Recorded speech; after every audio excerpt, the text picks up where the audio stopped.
అందరికీ నమస్కారం. పంజగుట్ట పిఎస్‌లో రంగసుధ అనే ఒక యువతి కేసు పెట్టింది. ఎవరైతే చెరుకూరి రాధాకృష్ణ తన స్నేహితుడు తన యొక్క అసభ్యకరమైనటువంటి ఫోటోలు ఏదైతే ఉన్నాయో వాటిని సోషల్ మీడియాలో పెడుతున్నాడు అని చెప్పి దీనికి సంబంధించి ఒక కేసు ఫైల్ అయ్యింది. దీనికి సంబంధించే సోషల్ మీడియాలో మార్నింగ్ నుంచి కూడా రచ్చ జరుగుతోంది. ఈ విషయాలు మనతో మాట్లాడడానికి శేఖర్ భాష ఉన్నారు. శేఖర్‌తో మాట్లాడదాం. హలో శేఖర్. Hi hi. మరో కేసు అంటే పంజగుట్ట పిఎస్‌లో నటి రంగసుధ అనే ఆవిడ ఒక కేసు ఫైల్ చేశారు. కేసుకు ఒక కంప్లైంట్ ఇచ్చారు. దీనికి సంబంధించి మేబీ ఆవిడ ఒక ఇన్‌స్టాగ్రామ్ ఇన్‌ఫ్లుయెన్సరు అండ్ అవి తర్వాత అంటే నేనిప్పుడు పెద్ద ఫాలో అవ్వలేదు. బట్ కేసు తర్వాత ఒకసారి ఎవరు ఏంటని చూశాను. సో మేబీ కొంచెం గ్లామరస్‌గా మరి అసభ్యకరం అనేది ఎవరి కొలమానాలు వాళ్ళకుంటాయి. సో ఆవిడకి మరి ఏవో అసభ్యకరం అనిపించినాయి. ఆ పోస్టులు ఏవో అక్కడ ఉన్నాయి అని చెప్పి చెప్తున్నారు. సో టీవీలో వాటిలో చూపిస్తున్నారు అసభ్యకరమైన పోస్టులు అని చెప్పి ఆవిడ ఏవో చూపిస్తున్నారు. మరి అవి పెట్టారా లేకపోతే ఇంకోటి ఏంటో తెలియదు. బట్ వాట్ ఎవర్ ఏవో కొన్ని పోస్టులు అయితే ఆవిడ పేరు మీద ఎవరో పెట్టారు. మరి దానికి కారణం రాధాకృష్ణే అని చెప్పి ఆవిడ కంప్లైంట్ ఇచ్చింది. నేను కొన్నాళ్ళు ఈ అబ్బాయితో రిలేషన్లో ఉన్నాను. ఈ టాక్సిక్ రిలేషన్ ఇది. సో తర్వాత విడిపోయాం. అయినా కూడా అతను ఇలా చేస్తున్నాడని పెట్టింది. సెప్టెంబర్ 2వ తేదీన పెడితే కంప్లైంట్ పెట్టాం. రీసెంట్గా ఏదో ఎఫ్ఐఆర్ అయినట్టుంది. అంటే బేసికలీ ఆవిడ కొన్ని ట్విట్టర్ హ్యాండిల్స్ మెన్షన్ చేసింది దీంట్లో. రకరకాల ట్విట్టర్ హ్యాండిల్స్లో ఇట్లా నా అసభ్యకరమైన ఫోటోలు అని చెప్పి వచ్చింది. అయితే మరి ఆ ట్విట్టర్ హ్యాండిల్స్ తర్వాత రోజు చూస్తే అవి ఏవి లేపేశారు మొత్తానికి. బట్ ఆ ట్విట్టర్ హ్యాండిల్స్ ఇతనివి అని చెప్పి ప్రూవ్ చేయాల్సి వస్తుంది ఫస్ట్. ఇతనే అంటే అసలు కేసు నిలబడే అవకాశం ఉందా? ఎందుకంటే ఒకటి కొన్ని రోజులు బాగా హ్యాపీగా ఇద్దరు కలిసి ఉండి తర్వాత ఏదైనా గొడవలు వస్తే దాన్ని ఈ రకంగా తీసుకొని చేసే అవకాశం ఉండొచ్చు. ఇంకోటి కూడా ఉంటుంది దీంట్లో. ఒకవేళ పోలీసులు తేల్చాల్సి ఒకవేళ నిజంగా కూడా అటువైపు నుంచి కూడా పెట్టి ఉండే అవకాశం కూడా లేకపోవచ్చు. సాధారణంగా ఇలాంటి రిలేషన్షిప్లో కానీ వీటిలో కానీ ఏం జరిగే అవకాశం ఉందంటే ఏం చెప్తారు? అంటే మనకు అర్థమవుతున్నది ఏంటంటే ఏదో పరిచయం అయితే ఉంది. ఈవిడ బేసికలీ తిరుపతి వాస్తవ్యురాలు అనుకుంటాను. హైదరాబాద్కి వచ్చి సెటిల్ అయినట్టున్నారు. అండ్ ఏదో మలయాళం సినిమా ఏదో కూడా ప్రస్తుతానికి ఏదో చేజిక్కించుకుంటున్నారు. బట్ ఈవిడ కొన్నాళ్ళు మరి తెనాలి ఎందుకు వెళ్ళారో ఆ తెనాల్లో ఏదో జిమ్లో ఇతను పరిచయం అయినట్టున్నాడు. సో ఆ పరిచయం మరి ఎంతవరకు వెళ్ళిందో తెలియదు. ఈవిడైతే టాక్సిక్ రిలేషన్ చెప్తుంది. బట్ అటు సైడ్ నుంచి అయితే ఏం రిలేషన్ లేదు, మామూలుగా జస్ట్ జిమ్లో అలా పరిచయం అంతే అని చెప్పారు. ఇక ఏదైనా సరే ఇప్పుడు కేసు పెట్టినంత మాత్రాన అరెస్టులు చేయడాలు అలాంటివి అంత ఈజీగా ఉండవు. But they have to prove beyond any doubt that ఈ ట్విట్టర్ హ్యాండిల్స్లో ఏవైతే పోస్టులు వచ్చినాయో అవి పోలీసు వాళ్ళకి ఇవ్వాల్సి ఉంటుంది. అవి ఇతనే చేశాడు అని నిరూపించాలి. మేబీ ఐపీ అడ్రస్లు, ఈయన ఫోన్ ఐపీ అడ్రస్లు ఇవన్నీ కూడా కోయిన్సైడ్ అయ్యేంత అయితే తప్ప అది ప్రూవ్ అవ్వదు. బట్ నేను ఏదైనా సరే ఇదేంటంటే మీరు అన్నట్టుగా రిలేషన్లో ఉన్నప్పుడు ఇద్దరికి అంతా బాగానే ఉంటుంది. విడిపోయిన తర్వాత అన్ని తప్పులుగానే కనిపిస్తాయి. వీళ్ళు చేసేది వాళ్ళకి, వాళ్ళు చేసేది వీళ్ళకి అన్ని తప్పులుగా కనిపిస్తుంటాయి. విడిపోవడం కూడా హుందాగా విడిపోవడం అనేది నేర్చుకోవాలి ఇవాళ రేపట్లో యూత్. ఇది ఇవాళ సందేశం, ఇంకేం లేదు. ఒకవేళ అమ్మాయి అయినా సరే అబ్బాయి అయినా సరే వద్దు అనుకుని వెళ్ళిపోతే వద్దు అంతే. ఈ కారణం ఏదైనా కావచ్చు. నీకన్నా బెటర్ వాడు దొరికాడు, ఆ అమ్మాయి వెళ్ళిపోవచ్చు. లేకపోతే ఆ అమ్మాయి కన్నా బెటర్ అమ్మాయి దొరికింది వీడు వెళ్ళిపోవచ్చు. ఏది జరిగినా కూడా ఎంట్రీ ఎంత హెల్తీగా ఉండాలో విడిపోవడం అనేది విడిపోయిన తర్వాత ఇలా వేధించడాలు అనేవి ఉండద్దు.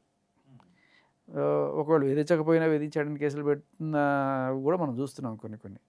బట్ ఒకటే సింగిల్ పాయింట్ ఏంటంటే విడిపోవడం కూడా అంతే హుందాగా ఉండాలి. విడిపోయిన తర్వాత నీ బతుకు నువ్వు బతుకు, నా బతుకు నన్ను బతకని, అండ్ నువ్వు ఎక్కడున్నా హ్యాపీగా బతుకు అనుకోవడం ఇంకా మంచి ఆనందం. సో అలా ఉండాలి బేసికలీ. బట్ అంత ఈజీ కదా అలా ఉండండి చెప్పినంత. అమ్మ అంటూ ఉంటుంది కదా చాలా వరకు. ఒకవేళ శేఖర్ అంటే తనే చేశాడేనో లేకపోతే ఒకవేళ నిరూపించేంత పెద్ద కేసా లేకపోతే ఏదన్నా ఇబ్బంది పడే అవకాశం ఉంటుందా? లేకపోతే ఏం చెప్తారు?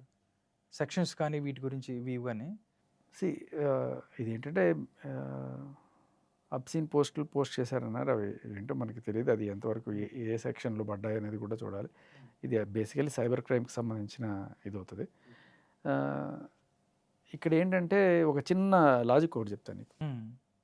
అబ్బాయి అమ్మాయి ప్రేమించుకొని కొన్నాళ్ళు ఒక రిలేషన్లో ఉన్న తర్వాత అబ్బాయి పాపం అమ్మాయిని అక్కడికి తీసుకెళ్ళి ఇక్కడ తీసుకెళ్ళి మైసూరు, ఊటీ, కొడైకెనాల్ అన్ని తిప్పి బోల్డంత డబ్బులు ఖర్చు పెట్టుకొని జీవితకాలం నీతో ఉంటా అని చెప్పి అమ్మాయి ప్రామిస్ చేసి ఇదంతా చేసిన తర్వాత ఒక రోజున సడన్గా ఏదో అయ్యి నాకు నువ్వు నచ్చలేదు పో అని చెప్పి వదిలేసి వెళ్ళిపోతే వీడు గుండె పగిలిపోయి వీడు సార్ ఈ అమ్మాయి నన్ను ఇట్లా చేసింది సార్ అని చెప్పి వీడు పోలీస్ స్టేషన్కి వెళ్ళి ఈ అమ్మాయి నన్ను మోసం చేసింది సార్ అంటే సెక్షన్ లేదు లేదా?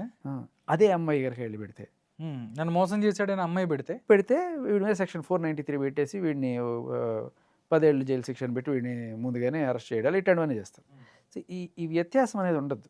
అండ్ ఇంకోటి ఏంటంటే ఇప్పుడు ఆ అమ్మాయి నువ్వు తిరిగాను ప్రూఫ్ ఏంటయ్యా అని చెప్పి ఈ అబ్బాయిని అడిగితే ఈ ఫోటోలు తీసి చూపించాడు అనుకో, చూడండి సార్ మేము ఇద్దరం కలిసి ఊటీకి వెళ్ళిన ఫోటోలు, కొడైకెనాల్కి వెళ్ళిన ఫోటోలు అని చెప్పి చూపించాడు అనుకో, ఈ అమ్మాయి సార్ ఈ ఫోటోలు పెట్టి నన్ను బ్లాక్మెయిల్ చేస్తున్నాడు అని పెడితే వాడు ఫోన్ గుంజుకొని మొత్తం డిలీట్ చేసి పోరా అంటారు. వాడికి సాక్ష్యాలు కూడా లేకుండా చేస్తారు. ఓకే. సో షీ టీమ్స్లో జనరల్గా జరిగేదంత ఇది.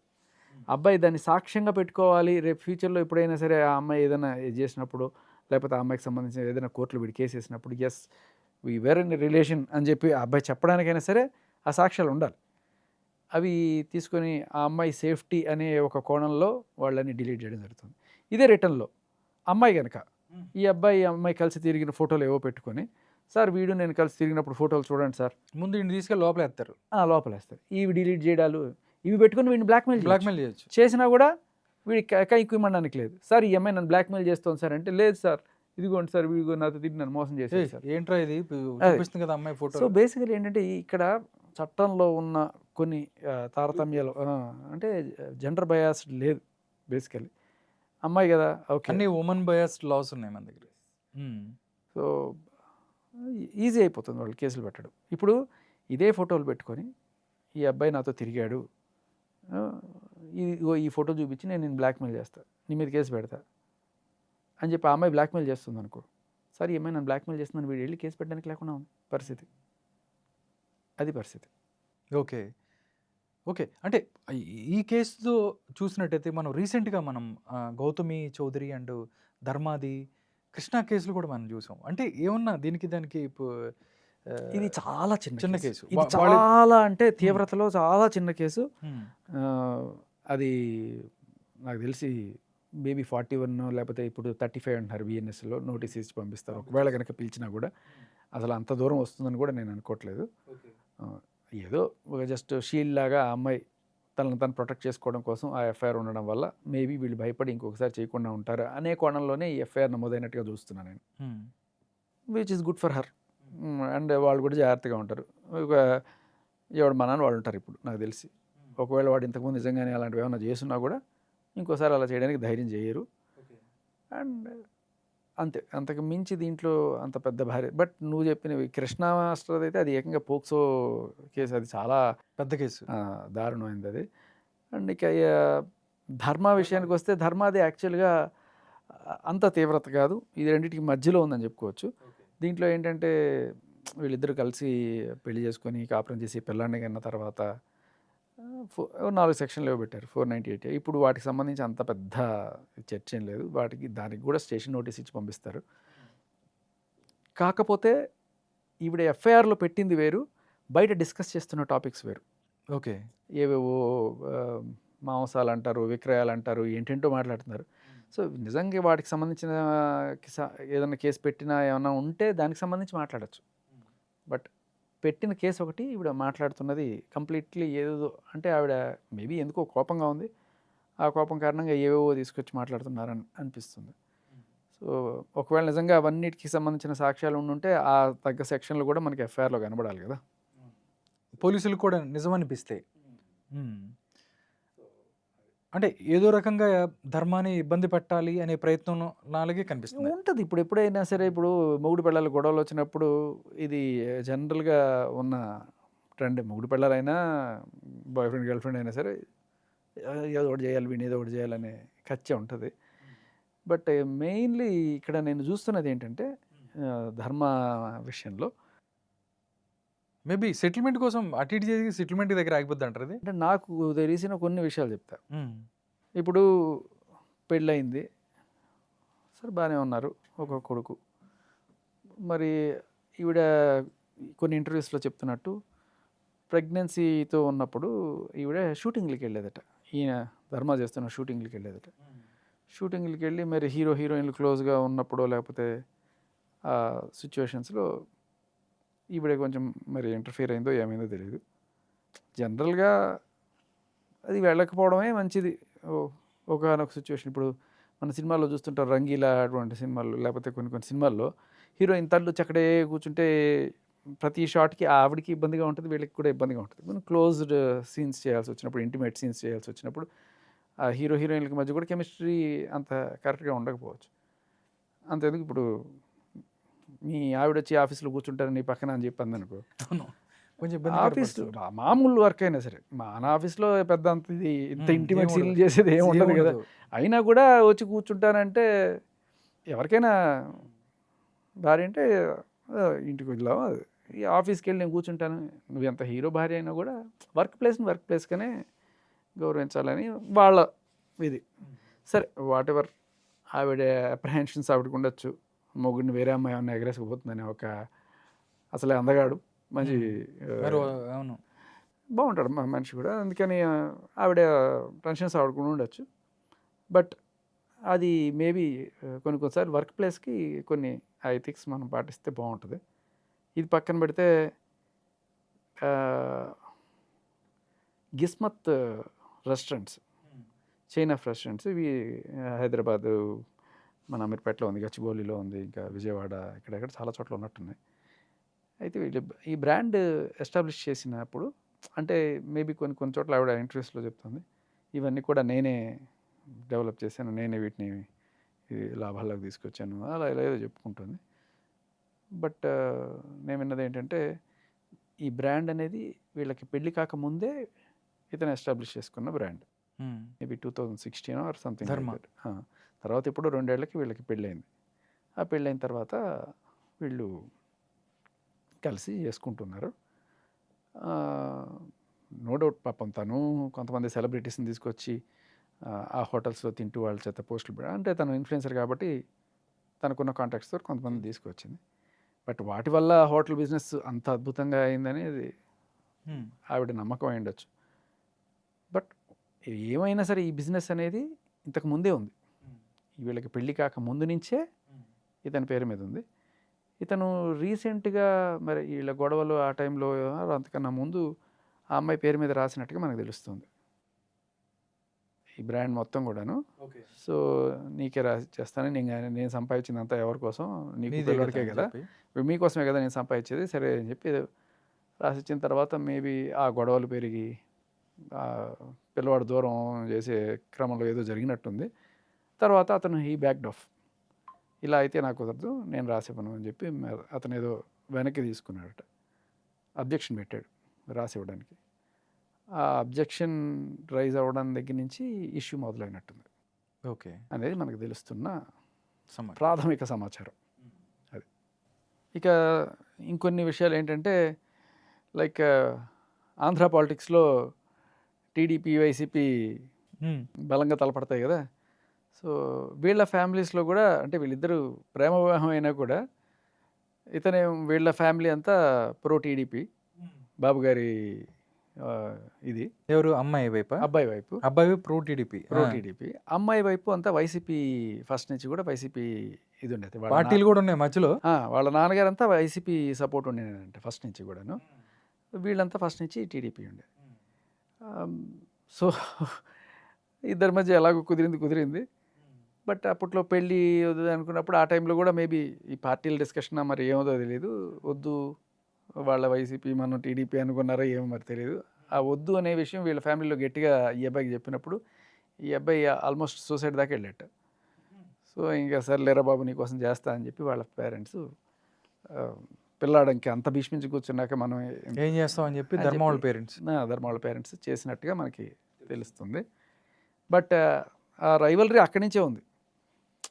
సో వాళ్ళు ఇప్పటికీ వాళ్ళు వైసీపీ దీంట్లోనే ఉండే.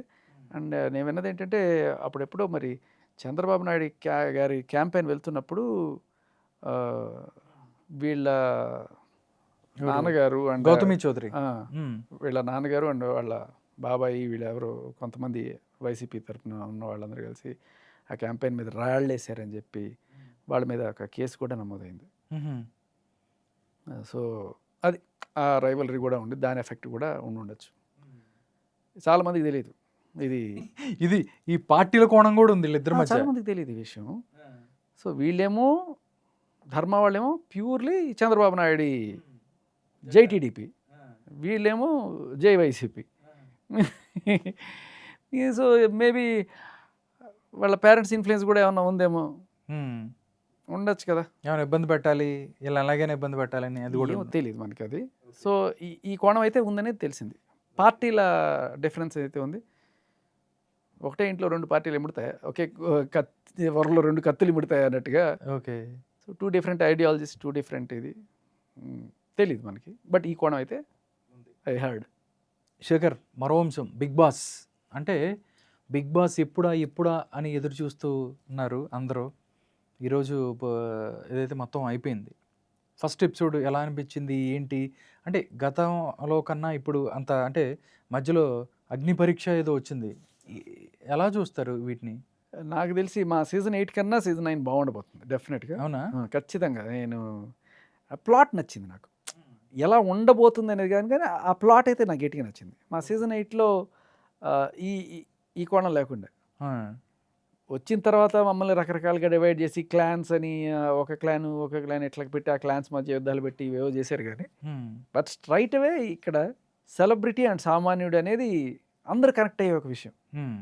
ఇది బాగా ఆలోచించారు, కాన్సెప్ట్ చాలా బాగుంది. యాక్చువల్లీ నేనేమనుకున్నానంటే మళ్ళీ సెలబ్రిటీస్ని ఎందుకు తీసుకొస్తున్నారు, అందరూ సామాన్యులనే తీసుకొచ్చేస్తే బాగుంటుంది కదా, అందరికీ అవకాశం ఇచ్చినట్టు. మధ్యలో సెలబ్రిటీస్ డైరెక్ట్ ఎంట్రీ లేంటి, వీళ్ళందరూ కష్టపడి ఫైట్ చేసి అగ్ని పరీక్షలు ఎంత దూరం వచ్చారు కదా అనుకున్నాను. బట్ బిగ్ బాస్ నాకు బాగా నచ్చింది, ఎందుకంటే సెలబ్రిటీస్ని తీసుకొచ్చి సామాన్యుడిలాగా కూర్చోబెట్టాడు, సామాన్యులను తీసుకొచ్చి సెలబ్రిటీస్ రేంజ్లో కూర్చోబెట్టాడు. ఇప్పుడు సెలబ్రిటీస్కి రగులుతూ ఉంటుంది, కొంత అవమానం జరిగినట్టుగా, కొన్ని కష్టాలు పెడుతున్నట్టుగా, సెలబ్రిటీస్ తోటి రకరకాలుగా బాత్రూమ్లు క్లీన్ చేయించడాలు, ఫ్లోర్లు క్లీన్ చేయించడాలు, వంటలు చేయించడాలు, అంటే సెలబ్రిటీస్ని సామాన్యులకి పనోళ్ళని చేశాడు కొత్తగా. విచ్ ఎవ్రీబడి అంటే చూసేవాళ్ళు ఎక్కువ సామాన్యులే కదా, వాళ్ళు ఒక సామాన్యుడు వాడు ఒక సామాన్యుడిలో చూసుకుంటుంటాడు, ఒక రకమైన వీడికి ఈగో సాటిస్ఫాక్షన్ ఉంటుంది. కానీ అట్ ద సేమ్ టైం ఈ సెలబ్రిటీస్కి కొంత ఫ్యాన్స్ ఉంటారు కదా, మరి వాళ్ళు దీన్ని ఎలా చూస్తారు? మా హీరోని లేకపోతే మా హీరోయిన్ని నాకు ఇష్టమైన వాళ్ళని ఎలా చూపించారేంటి అది అని చెప్పి కూడా రియాక్ట్ అవుతారంటారా? వీడిని ఆ సెలబ్రిటీతో ఐడెంటిఫై చేసుకుంటాడా లేదు ఒక సామాన్యుడితో ఐడెంటిఫై చేసుకుంటాడా అనే దాన్ని బట్టి ఉంటుంది. బట్ వెరీ గుడ్ కాన్సెప్ట్, నాకైతే భలే నచ్చేసింది. ఇప్పుడు వీళ్ళిద్దరి మధ్య ఫైర్, ఆల్రెడీ ఫైర్ మొదలైపోయింది. ఫస్ట్ సెకండ్ డేలోనే ఇంత ఫైర్ తీసుకురావడం అంటే ఇది మంచి సక్సెస్ అనే చెప్పాలి ప్లాట్. యాక్చువల్గా నాగార్జున గారు ప్రోమోలు కానీ వాటిలో కానీ చెప్తానే ఉన్నారు, ఈసారి చదరంగం కాదు రణరంగం అని చెప్తున్నారు. అంటే నీ ఫేవరెట్ అక్కడ చూసిన వాళ్ళు, నువ్వు చూస్తుంది ఎవరికి అవకాశం ఉంది ఏంటి, నీ ఫేవరెట్ కంటెస్టెంట్? యాక్చువల్గా ఇక్కడ ఒక చిన్న కరెక్షన్ కూడా చెప్పాలి, చదరంగం రణరంగం వేరు వేరు కాదు. చదరంగం అంటే యాక్చువల్ దాని అసలు అర్థం చెప్తా, చతురంగ బలాలు, చతురంగాలు, 4 రంగాలు. అదేంటి చతురంగాలు? అశ్వ, గజ, రథ, తుర ఇలా అంటారు. అంటే సైనికులు, తర్వాత గుర్రాలకి బాణాలు వేసేవాళ్ళు, గుర్రాలు, ఏనుగులు, ఇలా ఇవి 4 రంగాలు కలిసి చతురంగం కాస్త చతురంగమైంది. అందుకని నీకు చెస్లో ఇవి కనబడతాయి, బిషప్, అదే ఒంటెలు, గుర్రాలు, ఏనుగులు, ఇవన్నీ కూడా ఇదే చతురంగం అంటే. సరే వాట్ ఎవర్, కానీ ఇక్కడ బేసికల్లీ రణరంగం అంటే literally it means fighting. Literally ఇప్పుడు కొడేసుకుంటారా ఏంటి వాళ్ళిద్దరు? నాకు తెలిసి మైండ్ గేమ్లో ఎక్కువ ఉంటుంది ఇంట్లో. అంటే ఎవరికి అవకాశం ఉంది, ఎవరు బాగా ఆడగలుగుతారని మీ ఫేవరెట్? అంటే ఒక బిగ్ బాస్ 8 కంటెస్టెంట్ ఇప్పుడు కరాటేలు, కుంఫులు అయితే అక్కడ ఏం బెటర్ నాకు తెలిసి. మహా అయితే కొన్నిసార్లు ఈ అథ్లెటిక్ గేమ్స్ అవి ఎక్కడాలు దొక్కడాలు ఇలా పెడతారు. దీంట్లో కొంతమంది సక్సెస్ సాధించవచ్చు ఎథ్లెటిక్గా ఉండేవాళ్ళు, లైక్ పవన్ లేకపోతే కళ్యాణ్, ఇట్లాంటి వాళ్ళు, సోల్జర్గా కొంతమంది వచ్చిన వాళ్ళు, లేకపోతే మన భరణి ఇలాంటి వాళ్ళు, ఫిట్నెస్ బాగున్న వాళ్ళు, ఇటువంటివి వాళ్ళు కొంచెం గట్టిగా చేయొచ్చు. సృష్టి వర్మ లాంటి వాళ్ళు, వాళ్ళకి ఆల్రెడీ డ్యాన్స్ బాగా అథ్లెటిక్గా ఉంటారు కాబట్టి. ఓకే. బట్ అంత మాత్రాన వాళ్ళే విన్ అయిపోతారని అనుకోకూడదు. ఎందుకంటే ఒకవేళ వాళ్ళు ఆ గేమ్స్లో గెలిచినప్పటికీ, వీళ్ళు ఓడిపోయినప్పటికీ, నామినేషన్స్కి వచ్చిన తర్వాత జనాలు ఓట్లేసే జస్ట్ ప్యూర్గా నువ్వు ఎంత బాగా ఎక్కావు, ఎంత బాగా దూకావు అనే దాని గురించి ఎంత కన్నా, బాగా ఆడావు. ఎంత బాగా వాదించావు, ఎంత న్యాచురల్గా ఉన్నావు, ఎంత హంబుల్గా ఉన్నావు, ఎంత డౌన్ టు ఎర్త్ ఉన్నావు అనేదే జనాలకి ఇష్టం. సో ఇవన్నీ చూడడానికి బాగానే ఉంటుంది కాసేపు. అయితే ఇకపోతే ఈ కాన్సెప్ట్ నాకైతే బాగా నచ్చింది. ఇది సెలబ్రిటీలని తీసుకొస్తున్నప్పుడు, అంటే ఇమాన్యుయల్ లాంటి వాళ్ళు నాకు కొంత పరిచయం అయ్యారు కదా ఈ బిగ్ బాస్ పుణ్యం అని. తర్వాత ఈ మా టీవీ షోస్కి వెళ్ళినప్పుడు ఇమాన్యుయల్ చాలా రోజుల నుంచి నాకు తెలిసి 2-3 సీజన్స్ నుంచి కాసుకున్నాడు. నన్ను ఎప్పుడు పంపిస్తావు బిగ్ బాస్, నన్ను ఎప్పుడు పంపిస్తావు బిగ్ బాస్ అని అడుగుతూ ఉంటాడు చాలాసార్లు. సో మొత్తానికి ఆయన నంబర్ వచ్చేసింది. ఏమన్నా మా టీవీ బ్యాచ్కి కొంత ఈజీ అయిపోతుంది అబ్బా. మా టీవీ బ్యాచ్కి కొంత ఈజీ అయిపోతుంది వెళ్ళడం. ఓకే. ఇప్పుడు ఎక్కడి నుంచో వచ్చి, అంటే వాళ్ళ ఛానల్లో చేస్తున్న వాళ్ళు కాబట్టి చూసి వాళ్ళకి తెలుసు కదా. ఈజీ యాక్సెస్ అనేది ఉంటుంది. ఉంటుంది. అండ్ దీంట్లో ఏంటంటే తనతో పాటు తనూజ, రీతు చౌదరి వీళ్ళందరూ కూడా దే నో ఈచ్ అదర్. ఒకరికొకరు తెలుసు కాబట్టి వాళ్ళకి కొంత ఎడ్జ్ ఉంటుంది. ఇన్ కేసు ఒకటే క్లాన్లో, ఒకటే గ్రూప్లో కనుక వాళ్ళు ఉంటే. సో వాళ్ళందరూ ఒక గ్రూప్లో ఉండడము, అది కొన్నిసార్లు మనల్ని ఐసోలేట్ చేసినట్టు అనిపిస్తుంది. మా బ్యాచ్లో ఉన్నప్పుడు నాకు అదే అనిపించింది. లైక్ అందరూ కన్నడ బ్యాచ్ అనేవాళ్ళు కదా. అలా నాకు ఆదిత్య, ఓము ఆర్ నబీల్ మేమందరం కొంచెం ఏదో ఐసోలేటెడ్గా అనిపిస్తూ ఉండేది. వాళ్ళందరూ ఎప్పటి నుంచో తెలిసినవన్నీ వాళ్ళు మాట్లాడుకుంటుంటే ఓహో మేము అలా ఉండేవాళ్ళం. బట్ అదొకటి ఉంటుంది, అదొక అడ్వాంటేజ్ అనేది వీళ్ళకి బై డిఫాల్ట్ ఉంటుంది మా టీవీ బ్యాచ్కి. బట్ అదర్వైజ్ అలా ఉన్నా కూడా వాళ్ళిద్దరూ వేరే దీంట్లో ఉన్నారనుకో, వాళ్ళిద్దరే కొట్టుకోవాల్సిన పరిస్థితి వస్తుంది. ఓకే. అంటే చాలా పేర్లు వచ్చినాయి. అంటే ఫస్ట్ ఎపిసోడ్ రాకముందు రకరకాల పేర్లు వచ్చినాయి. అంటే మీరు అనుకున్నవి ఏమైనా మిస్ అయినాయా? ఇంకా వీళ్ళు ఉంటే బాగుండేది గేమ్ అని అలాంటిది ఏమైనా ఉన్నాయి శేఖర్? వీళ్ళు ఉంటే బాగుంటుంది అనుకుంటున్నా. అంటే మామూలుగా వీళ్ళు డెఫినెట్లీ వస్తారు అట్లా ఈసారి నేను మిస్ అయినది ఏంటంటే, ఈసారి ఒక ఆర్జే కూడా లేడే. ప్రతిసారి ఏదో ఒక దీంట్లో ఒక ఆర్జే అనేది కనబడుతుండేది. బట్ ఈసారి ఒక్క ఆర్జే కూడా. సూర్య ఉండేవాడు అంతకుముందు. సూర్య ఉండేవాడు, తర్వాత ఇంకా చాలామంది వచ్చారు. ప్రతి సీజన్లోనూ ఎక్కడో ఒక చోట ఒక ఆర్జే వచ్చారు. లాస్ట్ సీజన్లో నేనుండే. ఓకే. బట్ ఈసారి ఎవరో నాకు తెలిసిన క్లోజ్ ఫ్రెండ్ ఆర్జే, తను వెళ్తాడు అన్నట్టుగా అన్నారు, కానీ లాస్ట్ మినిట్లో మిస్ అయింది, గల్లంతైంది హోప్. ఓకే. అంటే హోస్టింగ్ చూస్తే నాగార్జున గారు అవన్నీ చూస్తే కొత్తగా కనిపిస్తున్నారు. గ్రాఫిక్స్ కానీ అవన్నీ అంటే డెఫినెట్లీ నెక్స్ట్ లెవెల్గా ఏదో బిగ్ బాస్ టీమ్ ప్లాన్ చేసింది అనుకోవచ్చా? ఖచ్చితంగా. సో ఇన్నాళ్ళు అంటే సెట్లో ఆ డిఫరెన్స్ చూశాను. అవును, చాలా అవుట్ హౌస్ సపరేట్గా పెట్టారు. సో అంటే ఇది బయటకేం చెప్పలేదు, కానీ పనోళ్ళ కొంప ఇది. ఆయన బేసికలీ ఏమంటారు, టెనెంట్స్ అంటున్నాడు. వీళ్ళు ఓనర్స్, వీళ్ళు టెనెంట్స్ అంటున్నారు, కానీ అది లిటరలీ చెప్పాలంటే ఓనర్లు పనోళ్ళు అనే కోణంలో. ఎందుకంటే లిటరలీ వీళ్ళందరినీ పనోళ్ళని చేస్తారు ఆల్రెడీ.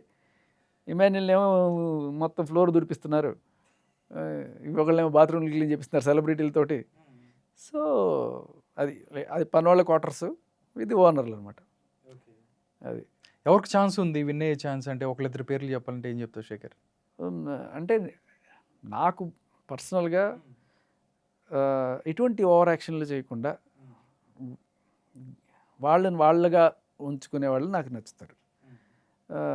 అప్పుడే నేను కొంతమంది బాడీ లాంగ్వేజెస్లో ఒరిజినాలిటీ మిస్ అవుతున్నట్టుగా గమనిస్తుంటాను. దానికోసం ఓవర్ ఎక్సైటెడ్గా మాట్లాడడం, కావాలని లేని తెచ్చి పెట్టుకోవడం చేయడం అట్లాంటిది కాకుండా రీతు చౌదరి నాకు మంచిగా అనిపిస్తుంది. అండ్ శ్రీజ కూడా పర్లేదు. Bharani garu is good tough contestant. నాకు ఆయన యాటిట్యూడ్ బాగా నచ్చింది. ఇది తీసుకెళ్ళడానికి లేదు, ఇంటికి వెళ్ళిపోమంటే సరే ఇంటికి వెళ్ళిపోతే నాకు బిగ్ బాస్ అక్కర్లేదని చెప్పి ఆయన స్టేజ్ నుంచి వెళ్ళిపోయారు కదా. దట్ షోస్ లైక్ నా క్యారెక్టర్ నేను వదులుకోను, బిగ్ బాస్ అయినా వదులుకుంటాను అని చెప్పి. బిగ్ బాస్ కోసం ఏమైనా వదులుకునే వాళ్ళు కొంతమంది ఉన్నారు. ఏమైనా సరే నా క్యారెక్టర్ మాత్రం వదులుకోను, ఇంటికి వెళ్ళిపోతా అనుకునే వాళ్ళు కొందరు.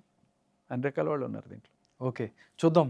ఫస్ట్ ఎపిసోడ్ అయితే స్టార్ట్ అయింది, రాను ఏ విధంగా ముందుగా అంటే అవమానాలు అప్పుడే స్టార్ట్. బిగ్ బాస్ అంటే ఏదో అద్భుతం అనుకుంటారు, కానీ నా అదృష్టం బాగుండి లిటరల్లీ చెప్తున్నాను కదా, ఎంత అదృష్టం అంటే నేను ఉన్నది 2 వారాలైనా కూడా వెళ్ళడమే నన్ను తీసుకెళ్ళి రాయల్ క్లాన్లో పడేశారు. రాయల్ క్లాన్లో నాకు పని పాట ఉండేది కాదు, వాళ్ళందరూ నాకు చేసి పెట్టాలి. అందరూ హీరో ఆదిత్య వచ్చి అన్ని తుడుచుకునేవాడు పాపం, అన్నీ అందరూ చేసుకునేవాళ్ళు చక్కగా. నేను ఆఖరికి నేను ప్లేట్లు కడుగుతున్నా కూడా, హే నువ్వెందుకు ప్లేట్లు కడుగుతావు, మన రాయల్ క్లాన్ వాళ్ళు కడుగుతారు నీ ప్లేట్ అంటే నాకు అస్సలు నచ్చేది కదా. నా ప్లేట్ నేనే కడుక్కుంటా, నా బాత్రూమ్ నేనే క్లీన్ చేసుకుంటా అని చెప్పేవాడిని. సో ఎక్కడ కూడా కష్టం తెలియకుండా వెళ్ళాను, కష్టం తెలియకుండానే వచ్చేసాను. ఉన్ననాళ్ళు సరదాగా ఉన్నాను, సరదాగా జోకులు వేసుకుంటే అలాగే అయిపోయింది తప్ప. బట్ పాపం ఇప్పుడు ఉన్న వాళ్ళ కష్టాలు చూస్తున్నారు. సెలబ్రిటీలు కష్టాలతో పాటు, కష్టాలు వేరు, కష్టపడడం వేరు, కష్టాలు పడడం వేరు, అవమానాలు పడడం వేరు. సో ఇదేంటంటే, సరే ఇల్లు క్లీన్ చేయడం ఓకే, కష్టపడ్డాం. కాకపోతే అది క్లీన్ చేస్తున్న టైంలో నేను ఒక సెలబ్రిటీని, నేను ఇల్లు క్లీన్ చేస్తున్నాను, ఒక సామాన్యుడు వచ్చి పక్కన బాగా క్లీన్ చేస్తున్నారండి, బాగా క్లీన్ చేస్తున్నారండి, మామూలుగా 4 సార్లు అన్నా కూడా ఏరా నాకు ఏంట్రా ఈ కర్మ, ఇంత బతికి అనుకునే ఆ చివుక్కుమనే ఇది ఒక ఫ్లాష్ అయితే నిన్న ఫైర్ కనబడింది.